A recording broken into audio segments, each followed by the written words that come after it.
Ahora tenemos nosotros en pantalla a la doctora Patricia Correa Arangoitia, y vamos a tratar un tema importante. Ella es especialista en políticas de gestión educativa y descentralización. Muy buenas noches, doctora Correa.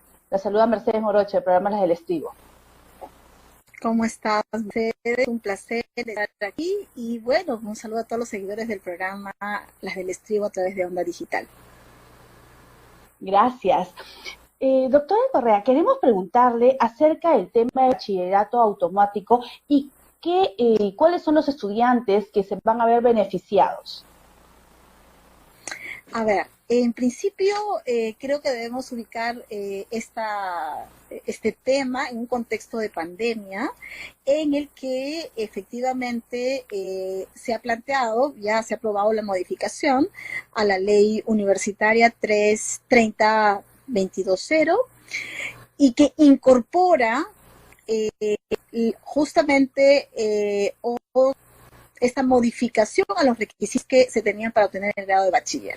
Son aproximadamente 120,000 estudiantes. Pero lo importante de esto es señalar que esta ley plantea esta modificación temporal, especifica los años en el que cabe y se lee este beneficio, y vamos a llamarlo beneficio, porque nos encontramos en una situación de pandemia que ha replanteado la situación también de las propias universidades, ¿no? Entonces, los que egresan en el 2020 y en el 2021, en principio, serían beneficiados, y estamos hablando alrededor de 120,000 estudiantes a nivel nacional. Y que esta norma los va a ayudar bastante, porque como usted bien dice, las cosas hay que replantearlas y es por un solo, digamos, una sola etapa, lapso de tiempo. Doctora, ¿y qué tan importante es realizar estas tesis, tesinas, obtener el bachillerato para usted? Bueno, esta pregunta me gusta mucho porque la discusión que hay detrás de por qué incorporar un trabajo de investigación, ¿no? Que además se prevé el grado de bachiller y la certificación o el conocimiento de un idioma extranjero se consideran como requisitos básicos que debería tener, ¿no? O competencias que deberían tener todo estudiante universitario al finalizar la carrera, ¿no?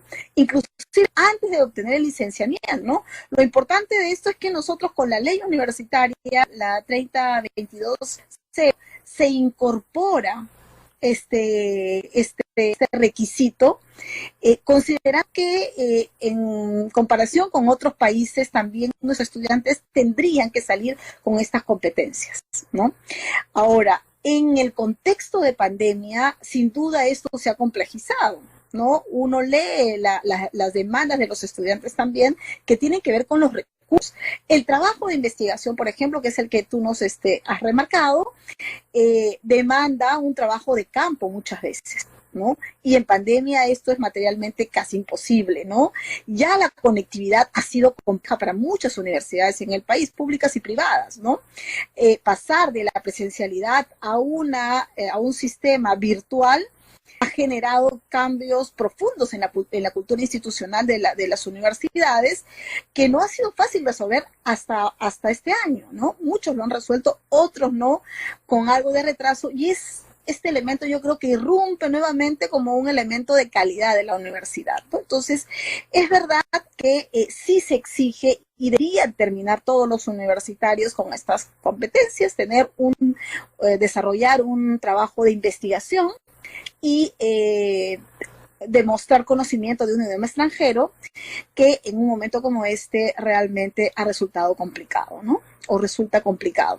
Entonces, hasta ahora la ley lo que ha planteado y ha determinado es en estos 2 años, el 2020 y 2021, haría vigente esta excepción, ¿no? Lo que no quiere decir que hacia adelante sería así, sino que es justamente por un contexto de pandemia. Y que esperemos pues que la pandemia cese y no se prolongue también ese tema de bachillerato, ¿no? Doctora, ¿y el papel de la SUNEDU en la pandemia, cuál ha sido para usted? A ver, Creo que la SUNEDU tiene un desafío muy grande porque recordemos que la SUNEDU había impulsado y como superintendencia además que garantiza o debería tener, digamos, este rol de garantizar la calidad de las universidades desde una evaluación como está previsto, hizo sus esfuerzos y bueno, lo que logramos luego del primer proceso de licenciamiento, que ha sido como el primer filtro que la SUNEDU ha planteado, hemos tenido aún universidades, alrededor de 49 más o menos universidades que no lograron licenciarse, ¿no? Ojo, dentro de las cuales 3 son públicas, ¿no? 3 universidades públicas y las demás privadas. Y el siguiente paso en este momento era preparar las condiciones para iniciar el segundo proceso de validación del licenciamiento de las universidades que sí habían sido licenciadas, ¿no? En este momento se está discutiendo las condiciones de esta, digamos, de este proceso que implica la adaptación progresiva, ¿no?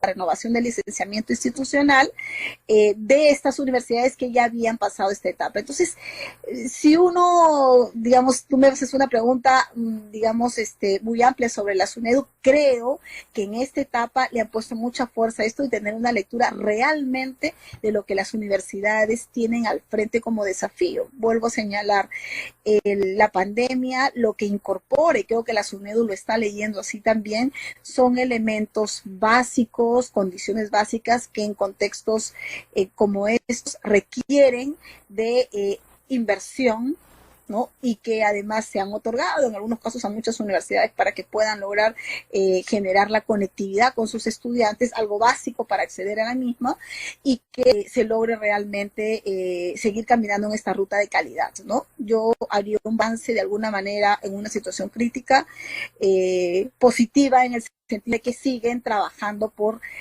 iniciar una segunda etapa que, ojo, no terminaba con el licenciamiento o no licenciamiento en la primera etapa, sino de subir un escalón más en materia de calidad de la educación superior. Doctora, por la trayectoria que usted tiene justamente de la educación, ¿no? Por la familia que tiene también, que es educadora, y el conocimiento, y también el tema de derecho, y a ser especialista en políticas de gestión educativa y descentralización. ¿Qué es lo que se faltaría? Yo sé que está muchísimo, ¿no? Estamos en una crisis educativa, pero ¿qué es lo más urgente que podría usted plantear al futuro gobierno, el que sea, el Castillo, o Keiko Castillo, como quiera, porque uno es independiente, pero ¿cuál podría ser lo importante, usted que ha sido profesora, ¿no? Porque ese bagaje, esa cuna de docencia que tiene usted es importante y por eso ha sido voceada en algún momento para ministra, pero esperemos verla pues en este próximo gobierno. Gracias. Aprovecho para señalar que en aras de esta ruta de preservar el tema de la calidad y todo, no tengo el doctorado aún. Entonces, en estricto, soy licenciada y a puertas de ser magíster, ¿no? Y creo que eso es importante señalarlo para poder ir tomando, digamos, dimensionando los esfuerzos que se tienen que hacer para los grados que debemos de tener también y que la educación superior nos demanda, ¿no? Entonces, esta pregunta que me haces además me lleva a pensar en un sistema de educación superior más amplio, ¿no? No, lo que hemos hablado en los últimos años, en la última década, se ha hablado mucho de la reforma universitaria. Recordemos desde la aprobación de la ley de educación o de la ley universitaria que estamos usando ahora, también al lado nosotros tenemos el desafío dentro de la educación superior de fortalecer la formación técnica, por ejemplo, ¿no? Que, ojo, no es menos que la universitaria, es otro camino y otra opción para los estudiantes que egresan de las escuelas y que muchas veces ven a la universidad como la única salida para crecer, digamos, profesionalmente. Pero en realidad eso más bien nos genera una distancia y una brecha innecesaria, considerando que país tiene una diversidad, digamos, de territorios, diversidad de vocaciones de desarrollo, donde se requiere de la formación técnica, que en muchos países tiene un mucho más valor que el nuestro, debo decirlo. Entonces, que un primer desafío respecto a la pregunta que haces está justamente en dimensionar y mirar a la educación superior más allá de la universidad. Esto implica los institutos de educación superior técnica, las escuelas de educación superior de arte, de música, ¿no? Que en realidad también hoy están descuidadas, tienen poco presupuesto y el desarrollo que ha tenido o la evolución en términos también de calidad es muy más lenta, ¿no? Entonces creo que yo plantearía a la nueva gestión de gobierno que pueda mirar en esa ruta, si se quiere además generar desarrollo, mirar y generar oportunidades, por lo tanto, inversión también en las instituciones de formación técnica, de educación artística y los institutos superiores pedagógicos forman parte de toda del sistema de educación superior, ¿no? Un segundo elemento, Mercedes, disculpa que me extienda porque me parece que tu pregunta es clave, es que miramos muchas veces desde el plano nacional a las universidades como si fueran únicas todas, ¿no? Entonces, es verdad que tenemos que tener, como la SUNEDU lo está planteando, tenemos que tener requisitos básicos. Pero en realidad, nuestras universidades, nuestros institutos superiores, deberían, sobre todo las universidades, por el rol que tienen, también tener esta vocación de vincularse al desarrollo del territorio. No puede ser que tengamos, pongo el ejemplo de Ica, una universidad con licencia negada y en una región donde los indicadores aparentemente de desarrollo son altos, donde es la tercera ciudad con un nivel de aportación, digamos, importante en el país, ¿no?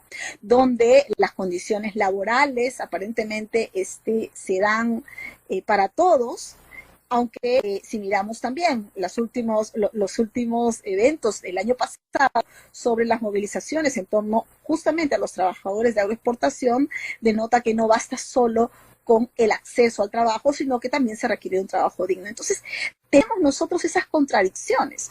¿Eso qué nos está diciendo? Que muchas veces la universidad está de espaldas al desarrollo local, al desarrollo regional.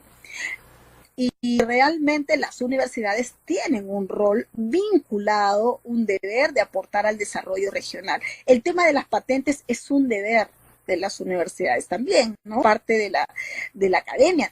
Tienen investigación. Hay muchas universidades que reciben canon. Entonces, tiene limitaciones, es verdad, pero creo que podríamos ir recreando y repensar esta forma de también trabajar. A propósito de las vacunas, nosotros hemos visto que las universidades han cobrado protagonismo, no solamente por las vacunas, sino por también generar también muchas herramientas que puedan ayudar a tener los respiradores, efectivamente. Las máquinas. Todo eso es la universidad, ¿no? Es lo que nos debería dar una universidad pública también, no solo la privada. Entonces, donde hemos visto más limitaciones es en las universidades privadas vinculadas, y esto, imagínate, Mercedes, pongamos las ciudades tan importantes que tienen historia, que tienen además importantes aportes también desde las propias universidades. Esto se ha visto reducido y creo que ahí hay un gran desafío, ¿no? La descentralización permite además mirar a las universidades vinculadas a un desarrollo territorial y hay una exigencia grande que debe ser puesta en la mesa. Esperemos que en este próximo gobierno me en cuenta lo que acaba de decir, doctora, importante es la inversión en educación. Estamos en una crisis no tan solo de salud, no tan solo económica, sino una crisis educativa, y hemos visto incluso si vamos ya a los más pequeños o los que están en los colegios, tienen que estar subiéndose a un árbol para captar internet, lo cual es inaudito en ciudades, y peor, doctora, los que conocemos quizás el interior del país, cuando estoy como yo,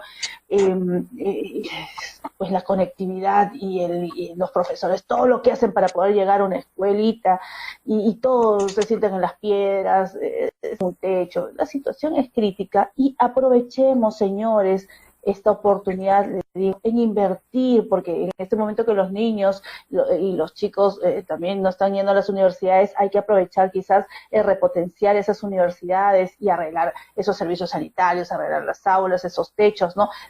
De la manera que mejor se pueda y que intervenga la Contraloría, por supuesto, porque usted sabe que los dineros a las finales, cuando llegan, van por otros lugares, que viene a ser la corrupción. Doctora Patricia Correa, ha sido un placer tenerla acá en el programa, como siempre. Encantada, Mercedes, ya sabes, cuando quieras poder conversar, creo que tú estás poniendo en el programa una agenda central que puede hacer posible que quienes gobiernan, a quien le corresponda gobernar, pueda mirar el país desde esta mirada más descentralizada. Desde Lima no se pueden tomar las decisiones y sí necesitamos fortalecer instancias como la MEDU y fortalecerla significa también ir mirando cómo a la vez las universidades y nuestro sistema de educación superior genera un valor agregado y los estudiantes se sienten beneficiados de eso y la propia comunidad, ¿no? Ese es yo creo que un buen indicador para poder saber que la universidad está aportando al desarrollo de la comunidad y del país. Muchas gracias, Mercedes. Importante mirar que Lima no es el Perú y lo decimos todos los días. Lima no es el Perú, hay que mirar la situación para que así después uno no se lleve sorpresas y diga, uy, ¿por qué los resultados de las elecciones? No, señores, pues ¿y por qué la gente no va a votar? ¿Por qué son tan pocos los que votan? ¿Por qué? Porque no se mira al interior del país lo que se necesita, porque si aquí en Lima las escuelas están cayendo, imagínense en otros lugares ni siquiera existen las escuelas. Eso es el tema. Doctora, muchas gracias, un placer. Ha sido la doctora Patricia Correa Arangoitia, profesora y licenciada en todo lo que viene a ser especialista en políticas de gestión educativa.